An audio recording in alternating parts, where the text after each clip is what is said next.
What happened in the final hours of baby Emmanuel's life is almost too disturbing to comprehend.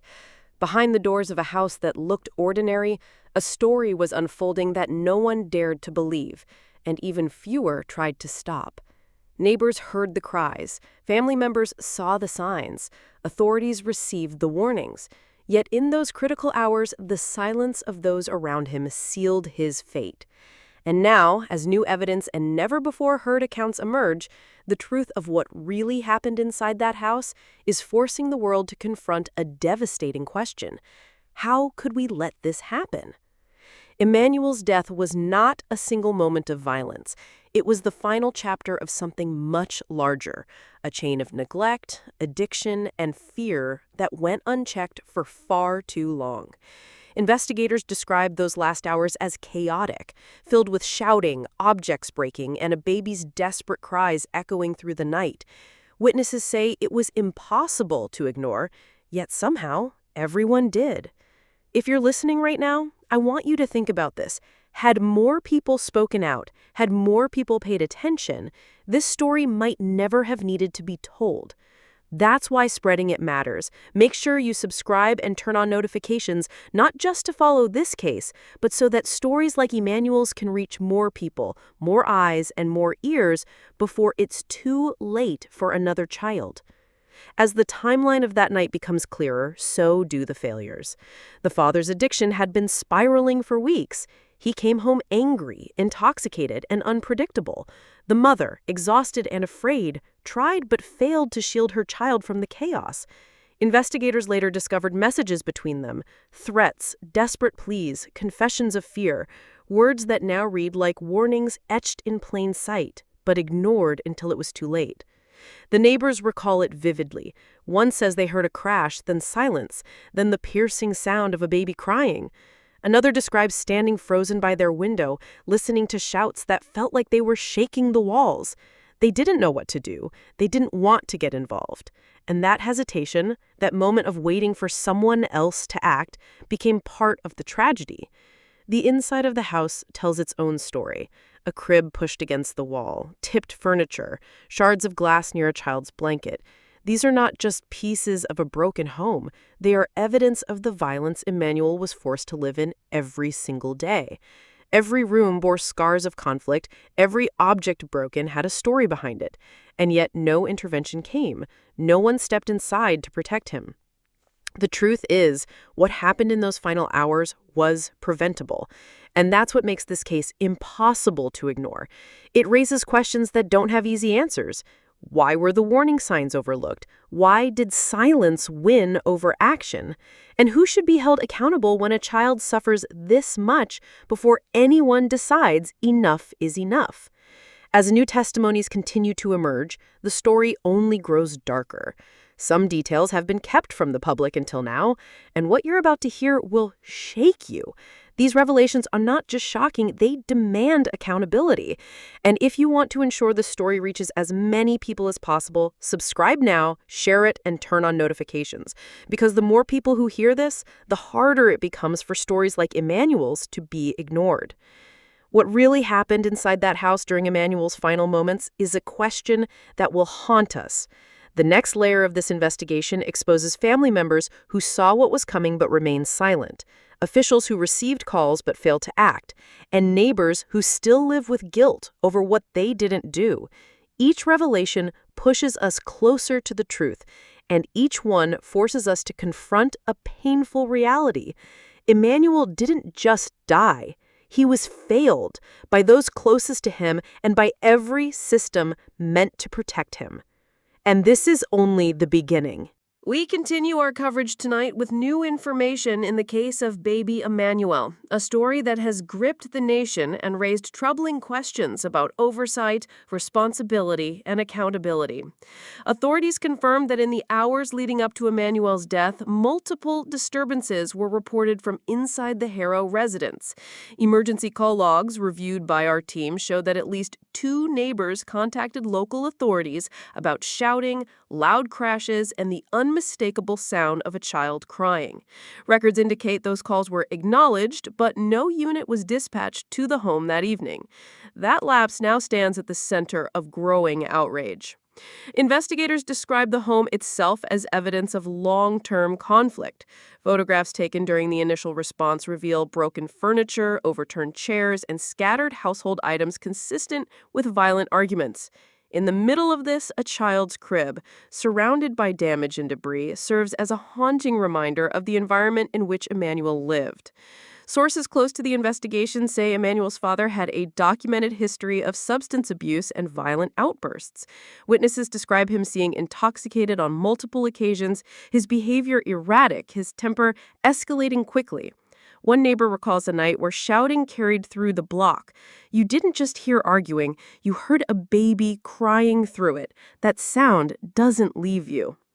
The role of Emanuel's mother is also under scrutiny. Text messages retrieved from her phone suggest she was aware of the volatility in the home, but struggled to take decisive action.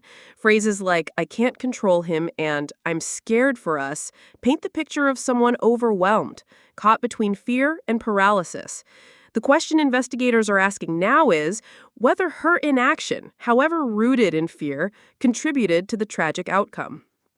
Child Protective Services, according to official records, had prior contact with the Harrow household, yet the extent of that involvement remains unclear.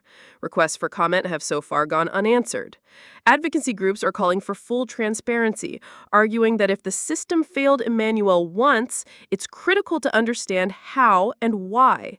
At this stage, no official cause of death has been released, but sources close to the autopsy confirm the findings raise significant concerns about prolonged neglect. While authorities stopped short of making those details public, multiple officials familiar with the report described the circumstances as deeply troubling and avoidable. For the community, the story continues to unravel in painful layers. More neighbors have now come forward. One admits hearing violent arguments on at least 3 separate nights in the week leading up to Emanuel's death. Another describes seeing the child with visible marks and questioning whether to report it. That hesitation, the pause between concern and action, is now under sharp scrutiny.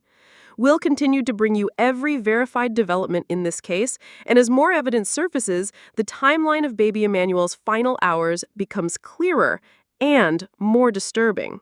If you're following this investigation, subscribe and turn on notifications. This ensures you won't miss updates as new records, testimonies, and official statements come to light.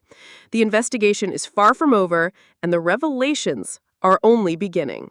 We now move deeper into the timeline of baby Emanuel's final hours, and the picture emerging is one of escalating warning signs that went unanswered. According to documents obtained from local law enforcement, officers had been called to the Harrow household on multiple occasions in the past year. Complaints ranged from loud disturbances to reports of domestic altercations. In at least 2 incidents, records show Emanuel was present inside the home. Despite this, no lasting action was taken. Officers reportedly advised the parents to work things out, and the cases were closed without further investigation. That failure is now a central point of criticism. Child welfare advocates argued that what was dismissed as routine domestic conflict was in fact a red flag that should have triggered deeper review. For Emanuel, it meant remaining in a volatile home with little protection. The father's addiction is also documented in detail. Pharmacy records confirm repeated prescriptions for painkillers following an old work-related injury.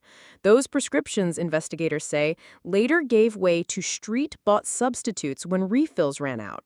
Witnesses describe a man who shifted from functioning father to unpredictable aggressor. A neighbor told investigators, "You could hear the difference in him. His voice changed when he was high, and when he argued, it wasn't just with his wife, it was with anyone around." The mother's role remains complex. Friends say she confided in them about her fear, yet many question why she stayed. In one message recovered from her phone, she wrote, "I know it's dangerous, but I don't know where else to go." That message, now part of the official case file, underscores the difficult balance between fear and accountability. Inside the home, forensic investigators found evidence of repeated conflict. Holes in drywall, broken dishes, and overturned furniture tell a story of arguments that turned violent. Near Emmanuel's crib, a chair lay broken, a stark reminder that even spaces meant for safety were touched by confrontation. Authorities confirm that in the final 24 hours, at least 3 separate outbursts occurred. 2 were witnessed by neighbors. One reportedly escalated to the point where the mother attempted to leave the house but returned minutes later. Emmanuel, still an infant, remained inside through all of it. For viewers following this case, it's important to note these are details surfacing in real time. This is an active investigation with more evidence still under review. To stay informed as new developments emerge, subscribe to this channel and turn on notifications. By doing so, you ensure that critical updates on Baby Emmanuel's story and others like it are not missed. Tonight, questions extend far beyond the Haro household. Why did prior complaints result in no lasting intervention? Could Emanuel have been removed from danger earlier? And why did community concerns, documented over months, fail to prompt decisive action? Officials close to the case stress that additional records are being examined, including 911 transcripts, caseworker notes, and new witness statements. Those files, if confirmed, may further reveal how close authorities were to preventing this tragedy and how far they fell from acting in time. And still, there is more.